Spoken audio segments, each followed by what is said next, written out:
Thank you for joining us today in Jennifer Schaus and Associates Complimentary Webinar Series. We are coming to you live today from Washington, D.C. This year on Fridays, we are covering procurement playbooks.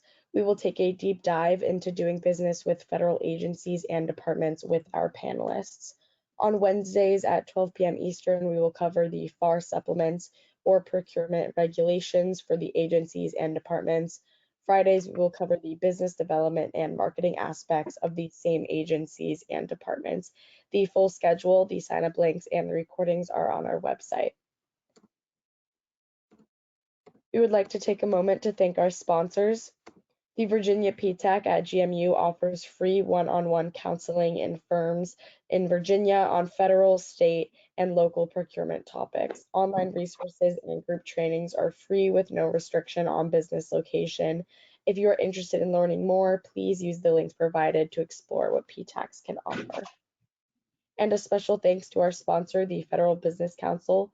The FBC creates and manages virtual and in-person meetings and events to connect appropriate industry and government thought leaders, product providers, and solutions with government programs that use them.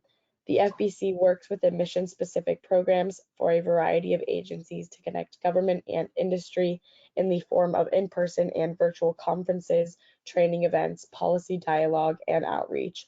Over the last 40+ years, FBC has become a comprehensive resource for connecting industry and federal government. Daston is an IT and cloud solutions provider working with corporations, the military, and agencies to lower their costs, increase scalability, improve operational efficiency, and meet compliance regulations using targeted cloud-based solutions. Daston is a certified partner of Oracle NetSuite, a premier tier Google Cloud partner, and a certified partner of Cisco, Virtue, AODocs, and Authenticate. For more information about Daston services or to schedule a complimentary consultation, email Joe Alston or visit the Daston website. Please join us at the Kennedy Center for a night of networking with over 200 federal contractors. Our quarterly event will take place on Monday, June 20th. Sponsorship opportunities are available. Federal agencies will be present and will be listed as they confirm. Please note that ticket prices increase on June 13th. We hope to see you there. Today we are covering the U.S. Department of Treasury. Let's meet our panelists. We want to thank our friends from GovSpend, Ms. Archisha Meehan, and Brian Watson from the Department of State for also joining us today. We will now look at business opportunities and contracting trends within FedMine. Archisha, it is great to have you with us today. I'll mute myself now and just let me know when you are ready for the next slide. The floor is yours. Perfect. Thank you so much. And it's nice to be here discussing the Department of Treasury. So let's go on to the next slide. My name's Archisha Meehan, and I am the Senior Product Manager for FedMine within GovSpend. So for those of you who don't know us, FedMine is basically has integrated the 18 federal data sets that are available into one easy to use platform. We were founded actually way back in 2004, and we provide the federal market business intelligence that is required and is used to provide, simplified access to and allows our clients to basically understand who is, the who, what, when, how of market research specifically with regards to federal agencies. Last summer, we were acquired by GovSpend, and we now provide the best data, not just on the federal side, but also on the state, local, and education markets. So next slide. So for those of you who've heard me before know that I'm always going to talk a little bit about the agency's mission, because I believe it is very important to understand what the agency's mission is, because that translates into how they're spending, what are they purchasing, how much is going to small business versus not so small, and also helps understand where the future monies could possibly go. So The Treasury Department is the executive agency that is responsible for promoting economic prosperity and for ensuring the financial security of the United States. The agency basically is responsible for a wide range of activities, which include advising the president on economic and financial issues, encouraging the sustainable economic growth of our country, and also fostering improved governance in the financial institutions.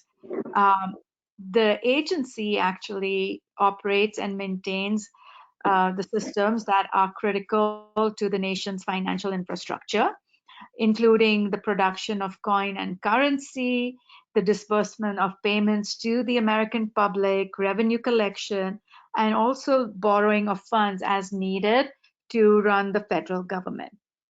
The department actually has two components. We have the departmental offices and the operating bureaus. The departmental officers are responsible for the formulation of the policy and management of the department as a whole, while the operating bureaus carry out the specific operations assigned to the department. So if I mistake not, what I read was that the bureaus make up almost 98% of the Treasury's workforce. In terms of the strategic plan, if I have to just list it in bullets, it's making sure and ensuring the equitable economic growth and recovery, enhance national security, protect financial stability and resiliency, combat climate changes, and modernize Treasury operations.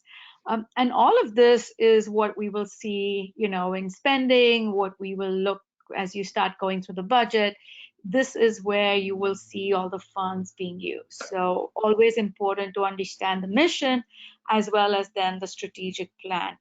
And the combat climate change is something that we are seeing more and more of throughout the FY23 budget requirements that are being released by the agencies. So next slide.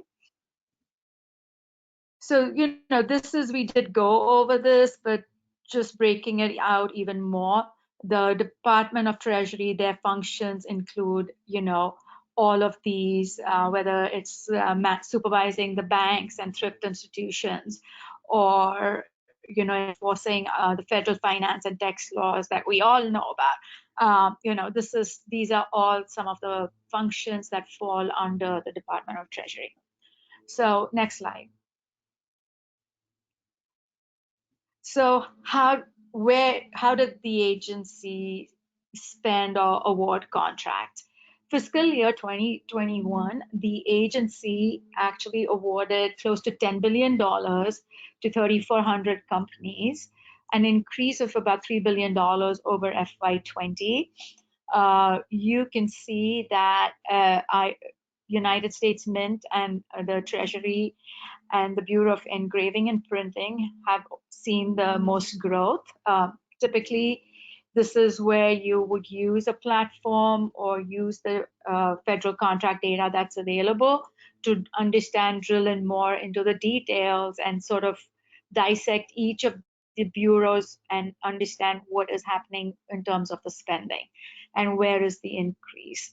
A lot of this is absolutely because of the pandemic, the effects of which you could see, are going to go into the agencies, into the Department of Treasury specifically in FY21, and I think it's going to continue into FY22.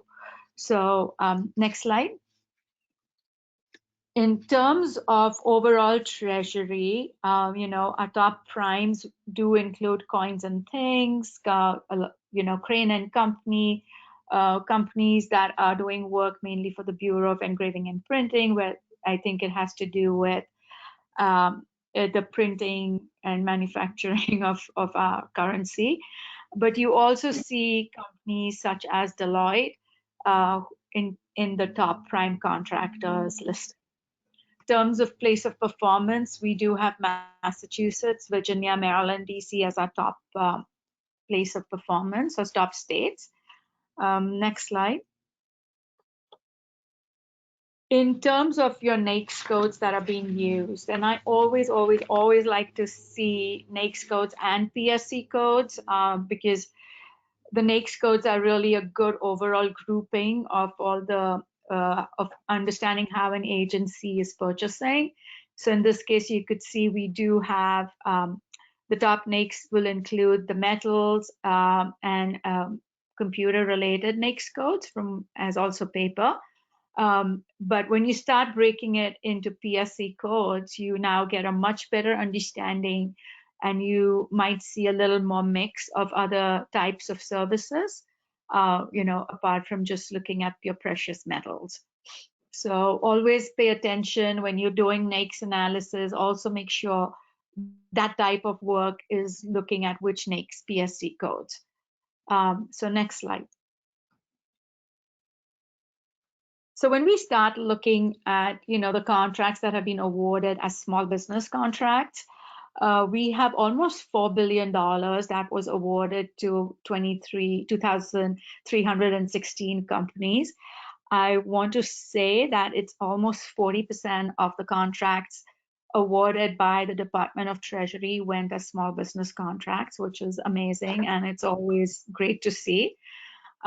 In terms of your top prime companies that won contracts as small business, we have Coins and Things, Sunshine Minting, FCN, V3 Gate, so a nice mix of companies, as you can see here. Next slide.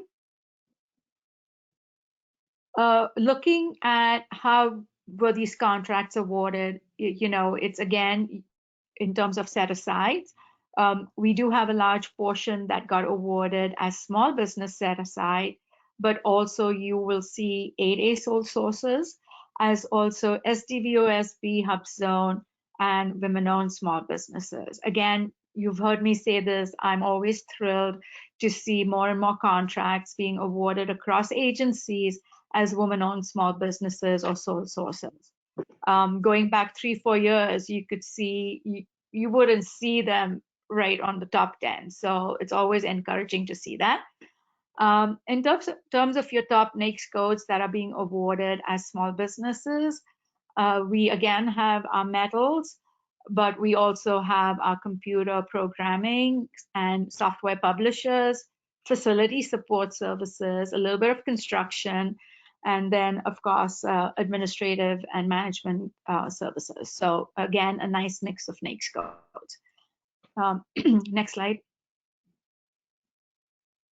So let's talk a little bit about contracts that are being awarded under the Covet National Interest Action Codes. FY21 is when we saw an increase in the Covet spend. Has to do a lot with if you start drilling into the details, you'll see a lot of this the contracts that were awarded also has to do with the compliance piece and the monitoring piece of all the work that the Treasury has done during the pandemic. But it is always encouraging to see that, the Treasury is making sure that they are awarding contracts as small business contracts. So in FY21, we had, a good amount of contracts that were awarded. And a lot of them did go as small business contracts. So next slide. Grants. Very important to look at grants, especially for Treasury, especially after the pandemic, because a lot of the work that the Treasury did was done as grants. And this is just a quick look to show you year over year, how the grants went up from, 437 million to 204 billion, I think, is if I'm reading that right, in 2020. And you'll see that continuing in 2021 and 2022 as the country is yet dealing with and working through the pandemic. So, just pay attention as you are looking at the agency, specifically the Treasury, at grants and what might be awarded or what are the opportunities that might be coming out as grants or existing grants that have been awarded that you as a small business might be able to work with. So next slide. Again, for those of you who've heard me before, I am always going to ask you to pay attention to categories. The GSA is, when you start looking at category management and strategic sourcing, it gets to be even more important to understand how the spend is, how an agency is buying across all the top categories, and then further dissecting and getting into understanding how are those contracts being awarded under as small business or other than small business. And keep in mind the categories are really based off GSA's categories, which is really looking at the PSC codes. Hence, those looking at the PSC codes gets to be even more important. So even if you're looking at a contract that's been awarded under specific NAICS code, pay attention and also look at the PSC codes, because that's really going to give you a much better indication of how contracts are being awarded. So next slide. And part of categories is always going to be looking at GVACs and what are the major IDIQs that an agency is using. NASA SUP 5, very much used across the board by many agencies for procuring IT services. Then we also have Alliant 2, 8A Stars 2 that are being used by Treasury. Those of you who are on 8A Stars 3, always good to look at contracts that have been awarded on 8A Stars 2, see when they're expiring, because they possibly might be recompeted on 8A Stars 3. So this is where you might want to build your relationships with the agencies and those existing incumbents, and create your teaming arrangements and things like that. So pay attention to the IDIQs and GVACs, dissect the contracts based on keywords, add on your NAICS codes, add on any specific socioeconomic indicators that might apply to you as you really go further into understanding an agency, the type of work that you could help with within that agency. Just don't. So get into the details and the nitty gritty. I think that's when we see our companies really growing. So next slide. So further, wanted to pay attention, into the subcontracts. As a small business, we are always looking for the subcontract opportunities.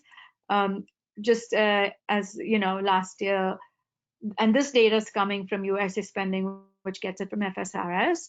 Last year, we had about 33 primes award more than $300 million to about 210 subcontractors. In terms of your primes, you have Northrop, Accenture, IBM as your top primes. In terms of your subcontractors, it's a nice mix of companies, includes the Carasoft and BB Tech, Accenture. So it's again a nice mix of companies that are winning the subcontracts. How do you as a small business use the subcontract data? I would always say it helps you understand the companies that are winning the contracts, gives you clarity, especially when you put in keywords, gives you clarity on the type of work that you could possibly be doing. What is the price that they got that subcontract for? And then also understanding who are the top primes that are giving the subcontracts, so that you could possibly look at creating relationships with those companies. So next slide. So now we talk about opportunities, right? What are opportunities? Opportunities truly are based off the new opportunities that might be released at an agency, which truly is dependent on the agency's budget and strategic plan, and then of course the funding that is available. But then it's also dependent on the contracts that are expiring that could be recompeted. So you want to pay attention to both.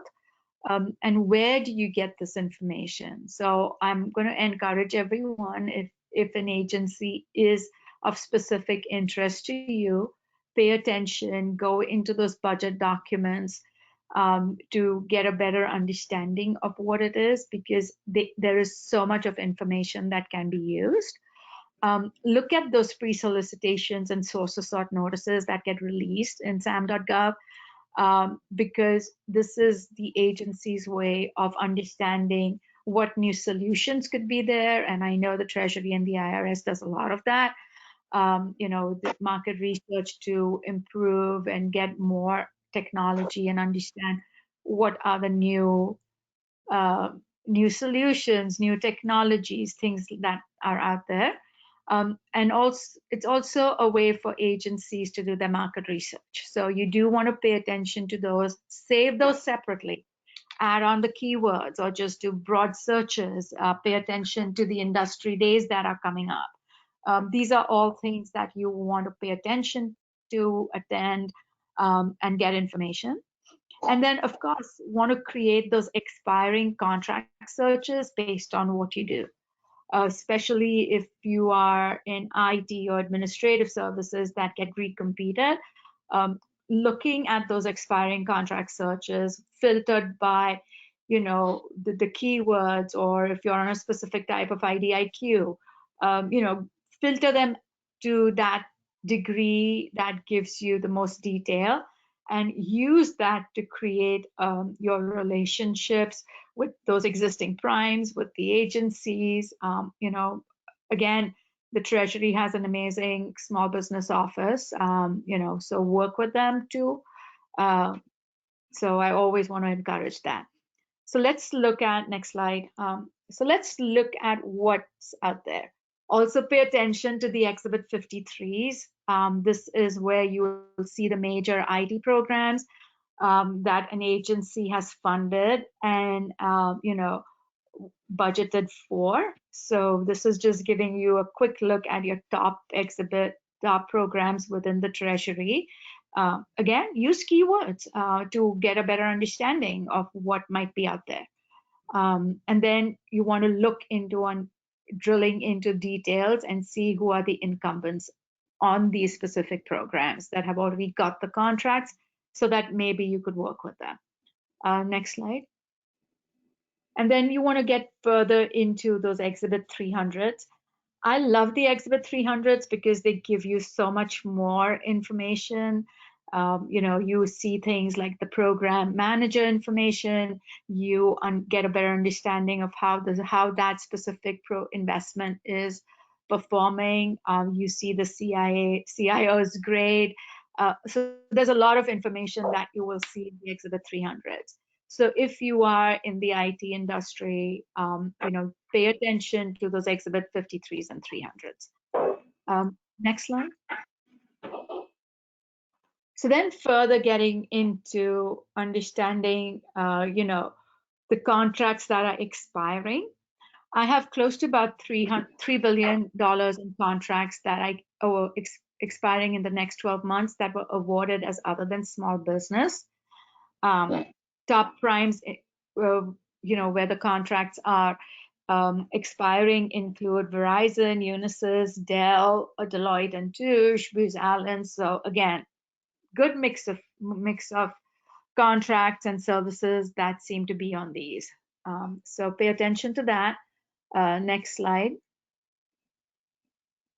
And again, in terms of, looking at the NAICS codes, where these top contracts are expiring, a lot of computer programming related NAICS codes, metals, software publishing, telemarketing, as also administrative services. So again, nice mix of NAICS codes up here.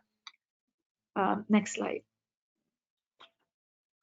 So when we start looking at the expiring contracts for small business, you have companies that include FCN, OneSource, Tista, Reston Consulting Group. So different types of companies. Next slide. But when we start looking at the type of NAICS codes, again, sorry, it's more computer-related NAICS codes, administrative services, facility support services, so a little different. And then when you start dissecting those NAICS codes further by PSC codes, you get a lot more clarity if we are just doing that top level view on NAICS, on industry NAICS and PSC codes instead of keywords. So next slide. And next slide, please. Yeah. So when we are looking at expiring contracts, I would encourage you to filter them by keywords, add on NAICS if you want to. I don't always like to do that unless it's, unless I know I'm going to get false positives. Add on your socioeconomic indicators. If you are an 8A, add on things like when is the incumbent's 8A status expiring, and use that information to create the relationships with the existing primes, with the agencies, overlay that with the agency's budget and strategic plan to get an understanding of how much of those contracts would actually be recompeted. A lot of agencies also put out the forecast. Pay attention to that, because again, you will see things in there that will absolutely help you with creating your account plan for going after certain opportunities and getting into an agency. This is just giving you a quick look at what are the open opportunities. And I just did a search for source of sort and pre-solicitations. So do pay attention on that to see what's out there. Absolutely do go into the next level down, understand what could be coming. If you are at a specific bureau and you want to just pay attention to that, you could slice and dice the data with going down to the bureau and contracting office level too. So next slide. So I also wanted to take a couple of seconds to talk a little bit about the Treasury budget highlights. The link to the complete budget is hyperlinked on the slides. It is a very interesting budget. I think there is so much of information that the department has put out for all of us that, we really should pay attention to it. Things just at super high top level that I found interesting was, we have about $310 million for IRS business systems modernization. We have $5 billion in long-term mandatory funding for the community development financial institutions. We have about $215 million that's going to be put aside for cybersecurity, and the zero trust architecture is almost $90 million. There is funding that's being put aside for the capital investment program, part of which is going to go to fund these zero emission vehicles. And if I'm not sure, but one of the things that I picked up as, we've been doing a little bit of looking at the projected or requested fiscal year 23 budgets by all the various agencies. The zero emission vehicles is very much part of a lot of agencies' requirements. Terrorism and financial intelligence also is seeing an increase of about $37 million. And the IRS overall budget has increased by more than $2.2 billion. So I would recommend that you do pay attention and, spend some time and go over the budget if the Treasury is of interest to what you're doing and where you want to grow. So having said that, feel free again to email me directly if you have any questions. I very much look forward to working with all of you in the future. And I am now, Krista, happy to hand it over to you and Brian. Yeah, thank you so much, Artisha, especially for a great overview. We will now move to an inside perspective from the government provided by Brian Watson. Brian, it is great to have you with us. I'll mute myself now and just let me know when you're ready for the next slide. The floor is yours. Okay. Hi, everyone. Good afternoon. My name is Brian Watson. Again, I work in the Office of Small and Disadvantaged Business Utilization. In our office, we have a director by the name of Donna Ragusi, and currently she has 2 employees, Melissa Jenkins and myself. Currently, we have 2 vacant positions in our office that we are desperately trying to backfill, which means that, you know, we are very busy with the small staff that we have. But I'm always privileged to take time out to speak to the small businesses and, you know, the small businesses that are located particularly in the underserved communities.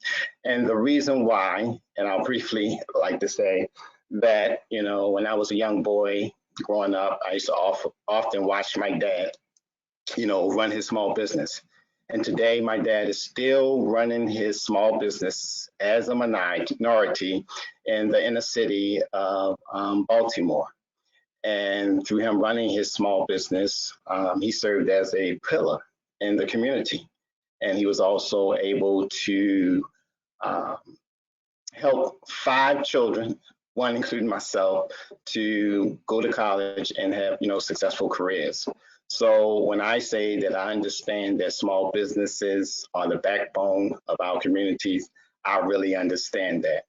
And yeah, so that's what I would like to say regarding myself. Oh, also, I would like to add regarding my career, I'm also a certified as a contracting officer, and I've also been certified as a project manager / program manager for the federal government at the senior level. So I bring to the table, you know, my perspective regarding how to manage a program and how to manage large IT projects, you know, that's highly visible and complex in scope. And Lisa Jenkins, who is our vendor outreach coordinator, she brings an extensive knowledge of, you know, how to conduct matchmaking sessions. She's in charge of industry engagement, inside stakeholders, and as well as external stakeholders that's dealing with the small business community. And then Donna Ragusi, you know, has lots of experience, more than 30 years of experience in contracting. So that's just, you know, a little information about me and about staff in the office that I work for. Next slide, please. Okay, so the main link to the Audible website is located at https://home.treasury.gov. If you click on that particular link, it will take you to Treasury's homepage. And then from Treasury's homepage, there's a menu at the top of the screen that says policy issues. And then if you click on policy issues, to the right bottom of the screen, you'll see like 3 small business programs. SBLF, Small Business Lending Fund. I think CDFI should also be listed there, and SBIC, Small Business Initiative Credit. These are all programs that small businesses should definitely make sure that they're familiar with, just from a situational awareness perspective, good information from all the different programs. But if you would click on the first link, which is the Audible link, it'll take you, it will open up to our website, and from there you'll receive a bunch of information regarding forecasts, regarding small business contacts, regarding small business goals, regarding how to do business with Treasury, regarding how to participate in our vendor outreach sessions. We have some information there regarding our newly revised Mentor Protege program. If I have some time at the end of the presentation, I'm leading that effort. I'll get a chance to tell you a little bit more about the Mentor Protege program. And then also Lisa Jenkins is working on coordinating major updates to our website to also include information about our newly started Sba program,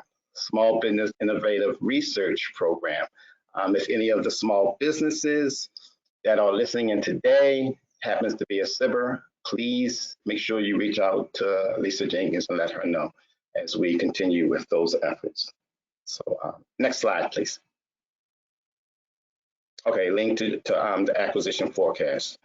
Yeah, that's the forecast where I pretty much manages. I have a lot of good things to say about Treasury's forecast, and then also I'll mention the forecast within the slide presentation as we kind of go through the slides. One of the things I take pride on is that I've been coordinating with our IT developer to customize our forecast so that we include all of the contract items that's under 250,000, where those particular contracts in that dollar range, we like to set aside for small businesses, as long as we get at least 2 small businesses that would qualify and that could show that they can actually meet the requirements. So I can talk a little bit more about that as well later. And then also micro purchases. So micro purchases kind of starts at $1 and goes up to $10,000. So again, this is the low-hanging fruit that a lot of the new entrants and the emerging new businesses often ask us about, but we have a special tab for that. And we also, try to direct, our new and micro small businesses to definitely apply for those particular contracting opportunities just so that they can get in the door at Treasury. Next slide, please. Sba Scorecard. So here you can learn all the information about how Sba has rated the Treasuries program. I can tell you that in the past 3 years, Treasury has received either A or A+ on the Sba Scorecard. I'm sort of like the team lead that's responsible for making sure we submit all our deliverables up to Sba on a timely fashion, and to also report on our goaling efforts. And again, I can go over that when we breeze through our slides, talk a little bit more about goaling. But this year, I believe Treasury received a B on the scorecard. So we're trying to figure out, what's going on? You go from an A to a B, but we missed one of our social economic goals. And again, I'll point that out on one of the slides that's coming up. And then also, we did not meet our subcontracting goal. And I'll talk about that a little bit later on, what the small business communities can do to help Treasury meet its subcontracting goal. Next slide, please. Okay, financial markets institutions. Okay, news and events. This is just a helpful link where the small businesses can access to learn a lot more about Treasury mission at the higher level, and learn a little bit more about Treasury mission as it promotes the economic growth of the economy, and how OSDBU fits into that particular puzzle is that, as we encourage our contracting officers and small business program officers, and as we encourage our program managers to continue to award more contracting opportunities to hub zone small businesses, woman-owned small businesses, service-disabled, veteran-owned small businesses, and small disadvantaged businesses. In essence, what we are actually doing is helping to promote the economy. So more information regarding that will be in the slides as well. Next slide, please. Okay, so here, I've already mentioned the hub zone, woman-owned small business, 8A, small business, service-disabled, veteran-owned small business. These are the 4 categories that I'm responsible for monitoring and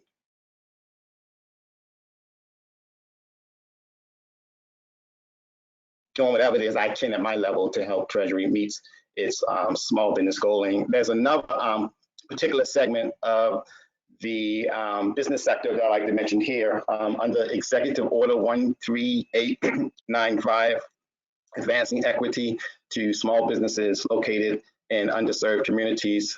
Joe Biden signed that executive order when he first came into office, and that's been a big thing at the Department of the Treasury.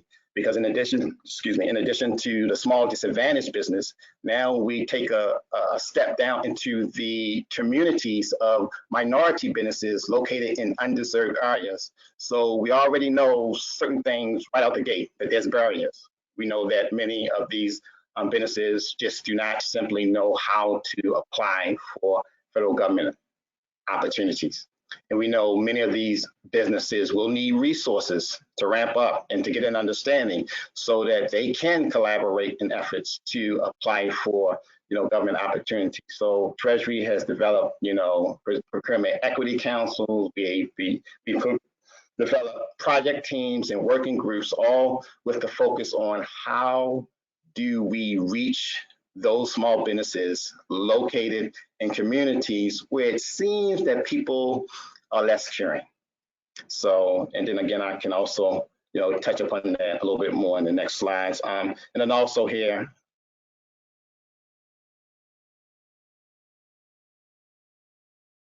I just want to emphasize Treasury Oswald cares.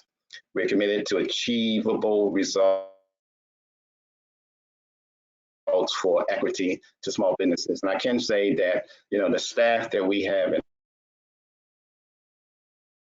Oswald, we care. We are passionate about helping small businesses. And I think it shows in some of the work that we do. Next slide, please.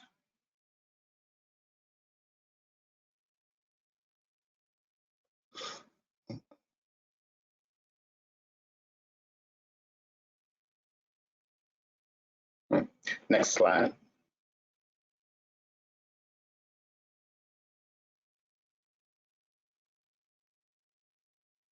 Hi, Brian. Hello. I think there's just a bit of a connectivity issue on your side. Okay, thanks. Okay, things you need to know. Okay, so, yeah. Well, I'd like to first say that I really appreciate the presentation that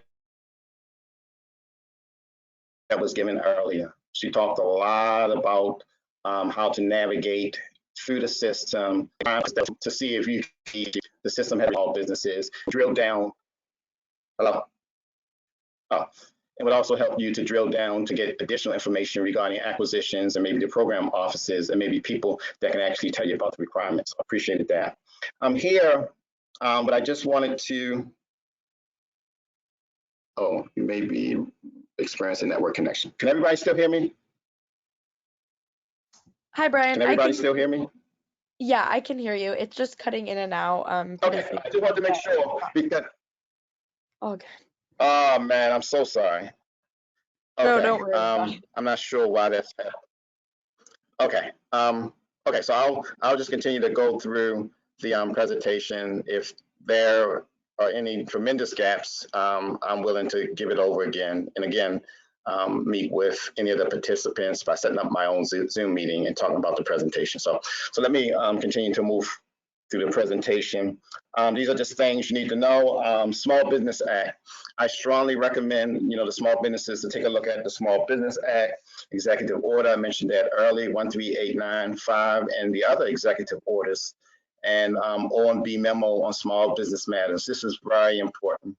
I recommend the small businesses to split these documents up within their team and just get a good understanding of what's being communicated in these small business rules and regulations. I mean, it goes a long way in creating situational awareness amongst the small businesses, as well as the small businesses really understanding and knowing their rights. Treasury strategic plan, you could get that plan from the website, www.treasury.gov, where you can get our past year's strategic plan. Responding to requests for information, I'll talk a little bit about that in another slide, and procurement opportunities and small business goal achievements. Forecasting, the first presenter, gave a good talking and an explanation regarding forecast tool. I'll talk a little bit about Treasury's dynamic forecast tool and being procurement ready. That's important, and we'll highlight that as well too. Next slide, please. Okay, here, the first presenter already kind of gave a good synopsis of Treasury's mission and the functions of Treasury. Here, I just want to say, if you can pay particular attention to the last item on this slide, Treasury encourage economic growth through the use of small businesses in achieving its mission. So that's kind of how, Treasury Oswald, plays a role in Treasury as a whole in helping, Treasury as a whole meets its mission. We encourages the acquisition folks and the small business program officers and the Treasury officials we constantly are encouraging them through our high-level executive meetings, through our working group meetings, through our project team meetings. We're encouraging them to increase contract opportunities that are awarded to small businesses. Me as being the the team lead for policy and compliance, we have something called the Small Business Policy Handbook. And each year, I update that handbook regarding new FAR rules and regarding new SBA rules that support, the increase of contracts that are awarded to small businesses. Next slide, please. Okay, here I mentioned before some of the executive orders, and again, we're highlighting Executive Order 13985, advancing racial equity and support for underserved communities through the federal government. And Lisa Jenkins on our team, she's the team lead for that particular effort. And then all the other executive orders is important as well too, because they'll teach you or give you good information regarding the small business communities. Small business. Okay, next slide, please. New guidance that's come from OMB, OFPP on communicating with industry. Here, this provides you with information regarding the RFIs, any RFI that you submit a response to, and any RFPs. These are just a list of questions that I feel is very helpful that you can ask after you submitted an RFI, an RFP. If you have not gotten a response back for Treasury, or if you submitted an RFP and you didn't win the contract, these are the questions that you need to ask.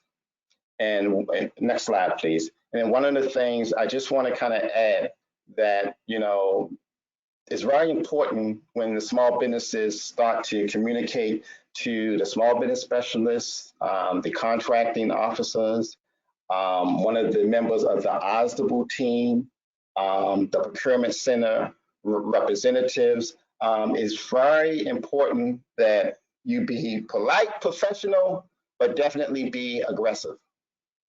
Really be aggressive, because, sometimes in federal agencies, and this is just a general statement, sometimes individuals may not be as passionate as folks in Treasury Osdable. And sometimes you have to do whatever it is you need to do to get the information that you're looking for, because you getting additional information could possibly be the dividing factor or the deciding factor whether or not you get that contract. So again, make sure, aggression is good. Aggression is good. And I often say that even if, individuals try to reach out to me, continue to send emails, first email, second email. You can even send me an email saying urgent, get my attention, and I will respond. Just keep in mind that I have other small businesses that I'm responding to. Keep in mind that I got, different responsibilities for the Osdable staff. Keep in mind that I'm reporting up to a director and providing information for other Treasury officials, but I also need to keep in mind that I'm here to support the small businesses as well. So which means I have to be able to juggle, many different things. And I may not always get to you right off from the start, but I encourage you to continue to follow up with me, and I'll even provide my phone number at times just to make sure that I get you the information that you need. Okay. Next slide, please. Okay, what are bureaus looking for in your RFI? You can see, by now you can see through the slide presentation that we really get into the details in the weeds because it's so important. And these are things that small businesses really need to kind of be able to address and answer. Because, when the contracting officer send out the RFI or send out the RFP, we want to make sure that small businesses put themselves in the best position available. So you can read through this list, but can you perform 100% of the work? Very important. If you cannot perform 100% of the work, please consider partnering or doing a joint venture with another small business. Make sure you are in agreement with them and on the same page and can actually work for them in a healthy environment within the small business relationship. And then make sure that everybody understand their roles and responsibilities and understand their swim lanes. All these things is very important when you're communicating to a contracting officer and a program manager trying to market your business to win and obtain a contract. Also, do you have past performance as a prime or as a sub? That information is good as well. Capability statements is very helpful. A good capability statement can go a long way when, Treasury acquisition officials and contracting officers are looking for qualified small businesses. So you should keep your capability statement, up to date, make sure it's straight and to the point, and make sure it includes your accreditations, certifications, make sure it includes information regarding your past performance and past successes and working in the federal government, or if just working in corporate sector. You want to use your past performance to the best of your abilities. Next slide, please. Okay, and these are just, a few items. This might be elementary to some folk, but this is a good refresher to make sure that, you're prepared and you're ready to go. Be registered in SAM, know the agency, accept government purchase card, very important, because this is good for the micro purchases. If you're already set up, to accept government purchase card, that's to your advantage. Bid on procurements under 250,000. Yep, we can talk a little bit about that when I discuss the forecasting tool. Inform teaming agreements and joint ventures, very helpful when doing the larger contracts in the millions of dollars. Next slide, please. Key to finding micro purchases. I'm gladly to say that Treasury checked the boxes for each one of these items, and I can show you exactly how we do that when we take a look at the forecast tool. Next item, please. Next. Okay. Here, this is just additional helpful information. Some of these things you may already know, some you may not already know. This is just good refresher information to keep in your mind as you seek opportunities, in the federal government or in Treasury. These are good questions to ask. Next slide, please. Okay, here we go. So here's our forecast tool, Treasury's forecasting tool. Here's where we keep our updated requirements. On this particular screen, what I would like to just share with you is that the three main items that you want to complete on the forecasting tool is the fiscal year. You want to put in the fiscal year, and then you want to enter the Treasury Bureau that you are interested in. If you want to know about the requirements for all Treasury bureaus, you can hit all. We have a slot for that. And then also you want to enter your service description or your NAICS code. Very important. The other three menu items, once you start to select and get real specific and ask for a specific acquisition strategy, or once you focus on a contract type or type of competition, your list of opportunities get real thin.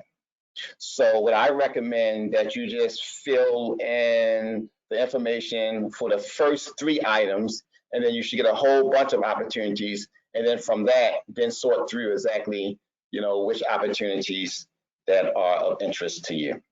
So just helpful information as you access Treasury's dynamic forecast database. Next slide, please.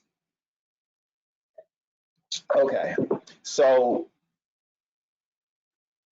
over the past years, our forecasting database has expanded, and we have improved on the OMB and GSA scorecard.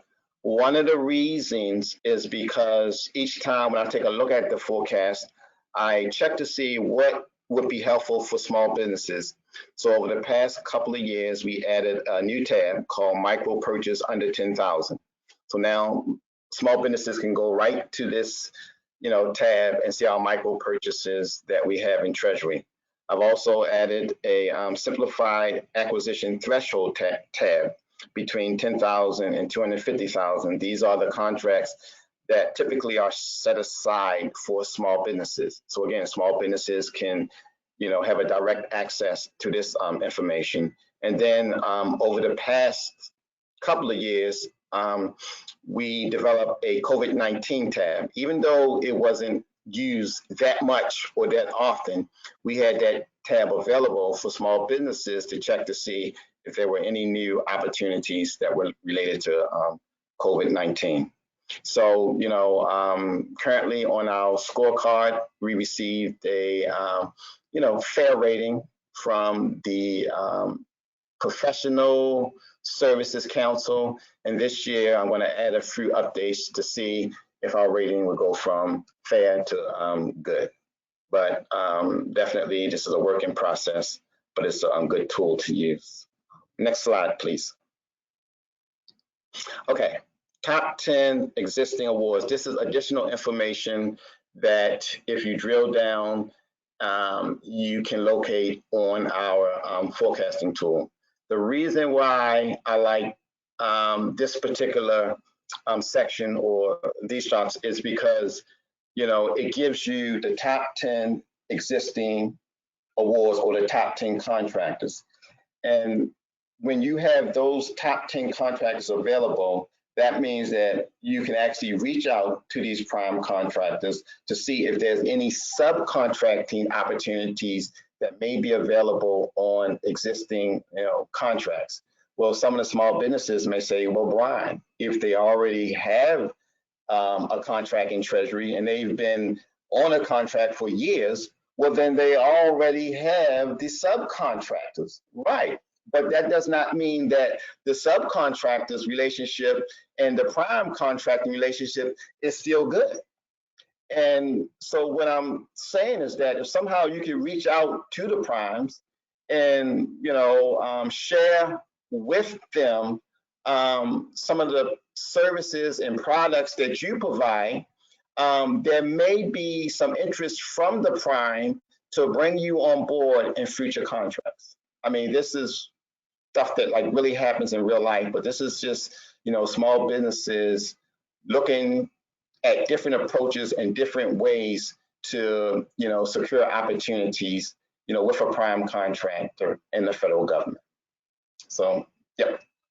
Next slide, please. Okay. So last year, at the end of last year, you'll see FY 2021. So if you look at the third column, you'll see that we met 4 out of 5 of our social economic small business goals. So our hub zone goal was at 2.24%, and that was last year. This year, if you look all the way at the end, FY 2022, as of April, we're not meeting our overall small business goal, and we're not meeting our SDB goal, small disadvantaged business goal. And also keep in mind that if you look at 2021, that small disadvantaged business goal increased from 5% to 10% from 2021 to 2022. Why is that? Well, earlier I mentioned the Executive Order 13895, and we talked a little bit about the minority businesses in underserved communities. Those businesses would fall under SDBs. So since those businesses fall under SDBs, we went from, it was like we experienced an increase in the opportunities and our goaling opportunities that we need to award to small businesses. We received an increase from 5% to 10%. So now, it's this huge effort for us to make sure we meet our SDB goals, but also make sure that we're able to tap into those minority businesses in those communities. So if you really look at it, what Treasury is saying is that we're looking for new small businesses. We really are, because it's important to us that we meet our goal so that we increase our rating on our Sba Scorecard. And that's kind of like easy to understand.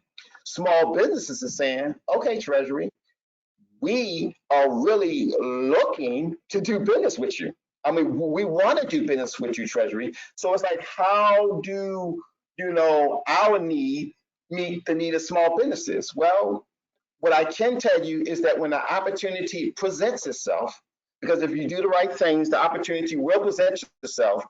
What I can tell you, being procurement ready is very, very, very important. And so while you're waiting to get, certain contracting opportunities in the federal space or with Treasury, just kind of, keep in mind that in that idle time, you could be doing a lot with learning the Small Business Act and the executive orders, and making sure you got a clear understanding of FAR regulations, because as you communicate with the contracting officers, as you start to speak their language, they'll be more comfortable with feeling that you not only understand your business and how it works, but you also understand the business of the federal government. So that's why having a well-rounded perspective of small business rules, regulations, and laws is just so important. Next slide, please. Okay, so here we just given high-level information, talking about our top NAICS codes and talking about our spin. And yeah, so I'm definitely also going to coordinate with the representative that gave the first presentation, just to make sure that our numbers are in sync, because it's important. Next slide, please. Okay, so we already talked about, Donna Ragusi, Melissa Jenkins. She's in charge of vendor outreach and industry engagement. I do have a list of outreach activities from Melissa Jenkins, so I will provide the host with that list and ask that it's provided to all of the small businesses who are viewing this presentation today. And then again, I'm Brian Watson. So that's our Oz the Boot team. Next slide. Okay, we're at the end. Okay, so here's our list of Bureau Small Business Specialists. Feel free to after you access our forecasting tool, if you find a requirement in TTB, you have the small business contact here. You can send her an email. If you find a requirement in Bureau of Engraving Printing, IS, we have them all listed here. So now you have a direct listing of how to access the small business specialists in each of our bureaus. And also, since I'm at the end of my presentation, I just wanted to kind of take a pause and just kind of give the small businesses a few helpful hints. And so one of the things what I wanted to say is that be creative. I mean, a lot of small businesses over the past couple of years, as a result of COVID-19, just didn't make it. And whoever's on this webinar today, that means they're still in the hunt. They're still in the game. And you might not be doing so well, and you might be getting ready to close up the shop, or you might be just starting to thrive. And I'm saying, despite wherever you at, just hang in there. We've provided a lot of detailed, helpful information. If you go through the slides and make sure you check the boxes, I really believe within the next year or so that you will start to land opportunities in Treasury or in the federal government. You just have to be aggressive, and you just have to, understand the law and understand your rights. What am I talking about? Rights. Well, two things particular I would like to share. I mean, when you call a bureau or when you call an agency, according to small business law, we should have our forecast of opportunities posted. And you may find out that some bureaus just don't have a list of those opportunities. You may hear something like, well, look, Brian, or look, we're short of staff, or we haven't got to it yet. And that's all fine and dandy because they can be short of staff, but your concern is that you need to be able to share the type of products, services that you offer, and they should be able to direct you to somebody in their organization that may have a need for your product or service. That's all a part of that aggressive, part that I was kind of telling you. Don't just take no for answer. Get something out of it. And then also, I've already mentioned that, we have a vendor outreach program team lead in Lisa Jenkins. However, some other organizations may not have, the robust program that we have for vendor outreach. However, when you reach out to them, you might hear the same thing, short of staff, we're not doing that this year, but they need to connect you all to somebody because according to small business law, they should have some sort of activities that they provide to small businesses. And so when I say rights, it's certain things where I believe small businesses can be, maybe I shouldn't say aggressive, but a little bit more persistent in getting their needs and regarding getting information regarding new requirements. And then the other thing I just wanted to kind of briefly mention, I mentioned that Lisa Jenkins is in charge of the Small Business Innovative Research Program. So if you're Sba, make sure you reach out to her. I am leading up Treasury's Mentor Protege Program. So we will kick that program off in June. And so if you are a small business, you can send me an email directly to brian.watson@treasury.gov. Now, I can tell you that if you're a small business and if you already have a mentor that has agreed to work with you, fine, great.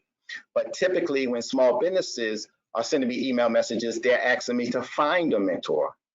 I am not responsible for finding your mentor. You are responsible for finding your own mentor, but I will help you because I'll post a list of Treasury's top 20, prime contractors. And then from there, you can do your research and see if you can establish a mentor protege relationship with one of Treasury owned prime contractors. And then also, if possible, you might be able to establish a mentor protege relationship with someone, with a prime contractor that's outside of Treasury.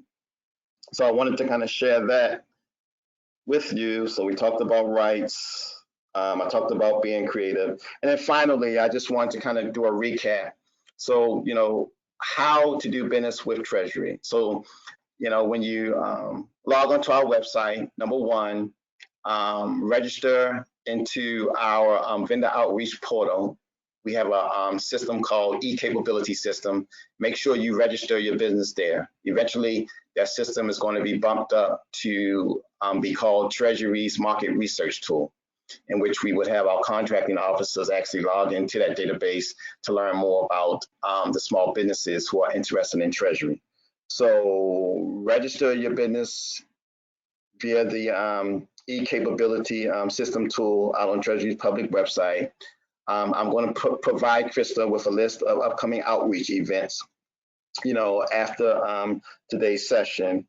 And then also you could reach out to me directly for one-on-one meetings. It's just that sometimes I have to schedule meetings up to 2 weeks out because I'm just, that busy. But however, I will plan to meet with you. And then, And then finally, of course, accessing that forecasting tool. That's where we have our new requirements. And that's it for me. So, and then finally, also, if I just get a few questions, I'll just, email my response back to you. But if I find out that I'm getting several questions, what I will do is host my own Zoom meeting in which it will be for GovCon participants only, whoever's participating in the session today, and we can talk and we can flow your questions at that particular time. And I thank you. I thank you, Crystal. Great, thank you so much, Brian. That was an amazing overview. Just once again, please join us at the Kennedy Center for a night of networking with over 200 federal contractors. Our quarterly event will take place on Monday, June 20th. Sponsorship opportunities are available. Federal agencies will be present and will be listed as they confirm. Please note that ticket prices increase on June 13th. We hope to see you there. Thank you to our great speakers and our sponsors and to everyone who attended the presentation today. The recording and slides will be available by the close of business Monday. We look forward to seeing you next week as we dig into the Department of Education. The FAR supplement will be on Wednesday and the Playbook on Friday with registration links on our website. Thank you so much, everyone.